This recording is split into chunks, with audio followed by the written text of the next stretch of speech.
নমস্কাৰ স্বাগতম জনাইছো আমাৰ চেনেলৰ অন্য এটি ভিডিঅ'ৰ মাজলৈ পুনৰবাৰ আপোনালোকক এই ভিডিঅ'টোত আমি যেটো বৰ্তমান ট্ৰেন্ডত চলি আছে ৰেলৱে জব এই ৰেলৱে জবটোৰ বাবে এপ্লাই যেটো বৰ্তমান চলি আছে আৰু মাজত মাথো এসপ্তাহ মান সময় আছে আমাৰ হাতত যদি আমি এপ্লাই কৰিব বিচাৰো সেই পদখিনিৰ বাবে তো কিমান পদ গ্ৰেজুৱেট লেভেলৰ বাবে কিমান পদ আন্ডাৰ গ্ৰেজুৱেটৰ বাবে কিমান পদ সেই আটাইখিনি কথা ডিটেইলছত এই ভিডিঅ'টোত আলোচনা কৰিম গতিকে খুব কম ক্যান্ডিডেটে মোক কমেন্ট কৰি আছিল যে ৰেলৱে বিভাগত কি পছলাইছে আমি গম পোৱা নাই তেনেকে এটা তুমি যদি জানা অকনমান ভিডিঅ' এটা বনাই দিয়া আৰু মোৰ লগৰখিনিয়ে বিশেষকৈ কৈ আছে ৰেলৱেৰ ওপৰত ভিডিঅ' লাগে আমি এতিয়ালৈকে এপ্লাই কৰা নাই বা কোড কিমান পোষ্ট তেওঁলোকে হয়তো এতিয়ালৈকে গম পোৱা নাই সেইকাৰণে ডিটেইলছত এই ভিডিঅ'টো বনাই দিছো আপোনালোকক কোড কিমান পোষ্ট আছে কোড কম্পিউটাৰ সাৰ্টিফিকেট লাগে কোড কম্পিউটাৰ সাৰ্টিফিকেট নালাগে সেই আটাইখিনি কথা এই ভিডিঅ'টোত ক্লিয়াৰ কৰি দিম গতিকে যিখিনিয়ে ৰেলৱেৰ বাবে ৱেট কৰিছে তেওঁলোকে ভিডিঅ'টো সম্পূৰ্ণকৈ শেষলৈ চাই থাকিব তো আৰম্ভ কৰিছো প্ৰথম কথা ৰেলৱে বিভাগত 2024-2025 ত পদ মুকলি হৈছে গ্ৰেজুৱেট লেভেলত পদ মুকলি হৈছে 8113 টা আৰু আন্ডাৰ গ্ৰেজুৱেট লেভেলত পদ মুকলি হৈছে 3445 টা আকৌ শুনিব ভালদৰে গ্ৰেজুৱেট লেভেলত পদ মুকলি কৰিছে 8113 টা আৰু আন্ডাৰ গ্ৰেজুৱেট লেভেলত পদ মুকলি কৰিছে 3445 টা এতিয়া এটো ক্লিয়াৰ হৈছে এইচএস পাছৰ বাবে কিমান পদ আৰু গ্ৰেজুৱেটৰ বাবে কিমান পদ এইটো হয়তো আপোনালোকৰ ক্লিয়াৰ হৈ গৈছে এতিয়া ডিটেইলছত আহিছো কোড কিমান পোষ্ট আছে কোনে আবেদন কৰিব পাৰিব এই ৰিলেক্সেশন কিমান সেই আটাইখিনি বস্তু এতিয়া কৈ দিছো প্ৰথম পদ গ্ৰেজুৱেট লেভেলৰ খিনি আগতে আলোচনা কৰিছো তাৰ নেক্সট আন্ডাৰ গ্ৰেজুৱেট লেভেলৰ খিনি তাৰ নেক্সট আমি আলোচনা কৰিম প্ৰথমতে গ্ৰেজুৱেট লেভেলৰ খিনি আলোচনা কৰিছো গ্ৰেজুৱেট লেভেলৰ যেটো চিফ কমাৰ্শিয়েল কাম টিকেট সুপাৰভাইজাৰৰ পদ আছে সেই পদটোত 1736 টা পদ মুকলি হৈছে এজ তাত 18 বছৰৰ পৰা 36 বছৰ বয়সলৈ আবেদন কৰিব পাৰিব এজ ৰিলেক্সেশন আছে ওবিসি এমওবিসিৰ বাবে আছে 3 বছৰ এসসি এসটিৰ বাবে আছে 5 বছৰ আৰু পিডব্লিউবিডি ক্যান্ডিডেটৰ বাবে আছে 10 বছৰ মই এজ ৰিলেক্সেশনটো বাৰে বাৰে কৈ নাথাকো এবাৰেই কৈ দিছো আপোনালোকক এজ ৰিলেক্সেশন আছে ওবিসি এমওবিসিৰ বাবে আছে 3 বছৰ এসসি এসটিৰ বাবে আছে 5 বছৰ আৰু পিডব্লিউবিডিৰ বাবে আছে 10 বছৰ আৰু তাত এডুকেশন কোৱালিফিকেশন বিচাৰিছে কেৱল ডিগ্ৰী পাস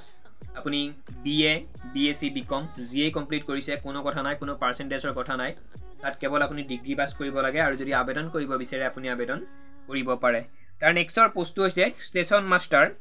994 টা পোষ্ট মুকলি হৈছে 994 টা পোষ্ট মুকলি হৈছে ষ্টেচন মাষ্টাৰৰ বাবে তাত এজ 18 পৰা 36 বছৰলৈ এজ ৰিলেক্সেশন মই আগতে কৈয়ে দিছো আৰু এডুকেশন কোৱালিফিকেশন তাত কেৱল ডিগ্ৰী পাস যিকোনো আপোনালোকে ডিগ্ৰী যদি লৈ থৈ দিছে ডিগ্ৰী পাস কৰি দিছে আবেদন কৰিব পাৰিব তাৰ নেক্সট গুডছ ট্ৰেইন মেনেজাৰ তাৰ বাবে পদ মুকলি হৈছে 3144 টা পদ অৰ্থাৎ 3144 টা পোষ্ট তাত এজ বিচাৰিছে 18 পৰা 36 বছৰ বয়সলে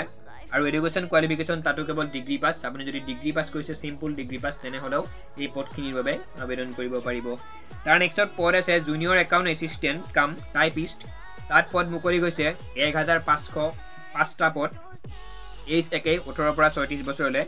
education qualification degree plus computer certificate তাত বিচাৰিছে আপোনালোকৰ টাইপিং কৰিব দিয়া হ'ব হিন্দী ইংলিশ আপোনালোকৰ টাইপ কৰিব লাগিব আৰু টাইপ কৰিব যাওতে আপোনালোকৰ কম্পিউটাৰ সাৰ্টিফিকেট বিচাৰিব ঠিক আছে তাৰ নেক্সটৰ পইণ্ট হৈছে সিনিয়ৰ ক্লাৰ্ক কাম টাইপিষ্ট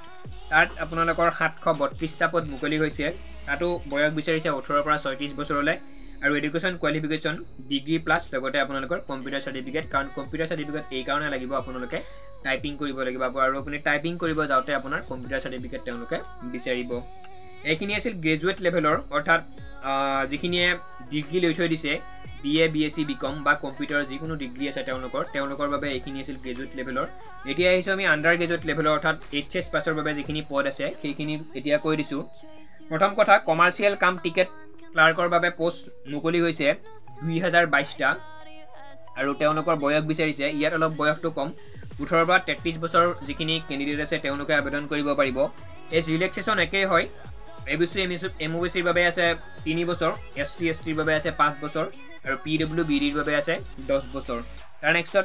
এডুকেশন কোৱালিফিকেশন ইয়াত 12 পাস লগতে 50% থাকিব লাগিব 50% লাগিব ওবিসি আৰু জেনাৰেল যিখিনি ক্যান্ডিডেট আছে তেওঁলোকৰে 50% বাকি যিখিনি ৰিজাৰ্ভেশন আছে ক্যান্ডিডেট তেওঁলোকৰ 50% নালাগে তেওঁলোকে কেৱল হায়াৰ সেকেন্ডাৰী পাস কৰিলেই হৈ যাব তাৰ নেক্সট একাউন্ট ক্লাৰ্ক কাম টাইপিষ্টৰ যিখিনি পদ আছে তেওঁলোকৰ পদ মুকলি হৈছে 361 টা পদ 361 টা তেওঁলোকৰো এজ একেই আৰু এজ ৰিলেক্সেশন মই আগতে কৈয়ে দিছো একেই এজ হ'ব 18 পৰা 33 বছৰ বয়সলে এডুকেশ্যন কোৱালিফিকেশ্যন 12 পাছ প্লাছ 50% বিচাৰিছে আৰু কম্পিউটাৰ চাৰ্টিফিকেট লাগিব ইয়াত আৰু ইয়াততো ৰিজাৰ্ভেশ্যন যিখিনি কেণ্ডিডেট আছে তেওঁলোকৰ 50% নালাগে সেইটো আৰু মই বাৰে বাৰে কৈ নাথাকোঁ ৰিজাৰ্ভেশ্যনখিনি যি যেনেকৈ নহওক আপোনালোকে HS2 যদি পাছ কৰিছে আবেদন কৰিব পাৰিব তাৰ নেক্সট জুনিয়ৰ ক্লাৰ্ক কাম টাইপিষ্ট 990টা পদ মুকলি গৈছে বয়সৰ সময়সীমা একেই 18 পৰা 33 বছৰ এডুকেশ্যন কোৱালিফিকেশ্যন 12 পাছ প্লাছ 50% লাগিব SC ST যিখিনি ৰিজাৰ্ভেশ্যন কেণ্ডিডেট আছে তেওঁলোকৰ নালাগে লগতে কম্পিউটাৰ চাৰ্টিফিকেট ইয়াত বিচাৰিছে ট্ৰেইনছ ক্লাৰ্ক 72টা পদ 72টা পদ ইয়াতো বয়সৰ সময়সীমা একে 18 পৰা 33 বছৰ এডুকেশ্যন কোৱালিফিকেশ্যন 10 পাছ 12 পাছ 10 পাছ বুলি কৈছোঁ মই 12 পাছ লগতে 50% ইয়াতো একেই ৰিজাৰ্ভেশ্যনখিনি তেনেকুৱা কোনো ধৰণৰ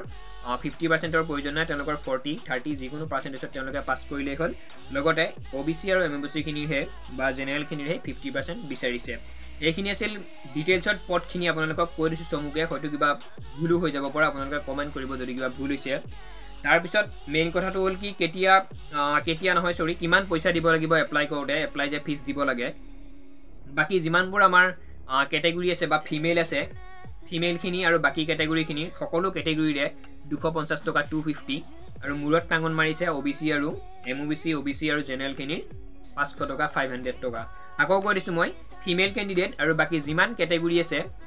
সেই কেটেগৰীখিনিৰ 250 টকাকৈ আপোনালোকে ফিজ কাটিব লাগিব আৰু OBC MOBCৰ যিখিনি বা জেনেৰেলৰ যিখিনি কেণ্ডিডেট আছে তেওঁলোকৰ 500 টকা আৰু ৰামটাঙনটো খাইছে আমাৰ OBC MOBC লগতে জেনেৰেল কেণ্ডিডেটখিনিয়ে 500 টকা দি আপোনালোকে এপ্লাই কৰিব লাগিব তাৰপিছত গ্ৰেজুৱেট লেভেলৰ যিটো লাষ্ট ডেট আছে সেই লাষ্ট ডেটটো হৈছে 13 অক্টোবৰ এইটো মান্থৰ চলি থকা মাহৰ 13 অক্টোবৰত এই পদখিনিৰ লাষ্ট ডেট হ'ব আৰু আণ্ডাৰ গ্ৰেজুৱেট লেভেলৰ যিটো লাষ্ট ডেট সেইখিনি হ'ব 20 অক্টোবৰ তাৰিখে তো সম্পূৰ্ণ ভিডিঅ'টো এইখিনি আছিল মই অকণমান ডিটেইলছত ক'ব আপোনালোক চেষ্টা কৰিছোঁ যিহেতু বেছিখিনি মানুহে কৈ আছিল মোৰ লগৰখিনিও কৈ আছিল ৰেলৱেত কিবা জব ওলাইছে তুমি হয়তো ভিডিঅ' বনোৱা নাই বা ডিটেইলছত আমি কথাখিনি গম পোৱা নাই ক'ত কিমান পোষ্ট আছে বা কিছুমানে এনেকৈও কৈছে কোনটো পোষ্টত কম্পিউটাৰ লাগে বা কোনটো পোষ্টত কম্পিউটাৰ নালাগে সেই কথাখিনি আমি গম পোৱা নাই সেইবাবে ভিডিঅ'টো বনাই দিছোঁ বিশেষ যদি কিবা ভুল হোৱা নাই যদিও ভুল হৈছে আপোনালোকে কমেণ্ট কৰিব যদি ভুল হোৱা নাই ভিডিঅ'টো এটা লাইক কৰিব অন্য এটা ভিডিঅ'ত আকৌ লগ পাম ধন্যবাদ জয় অসম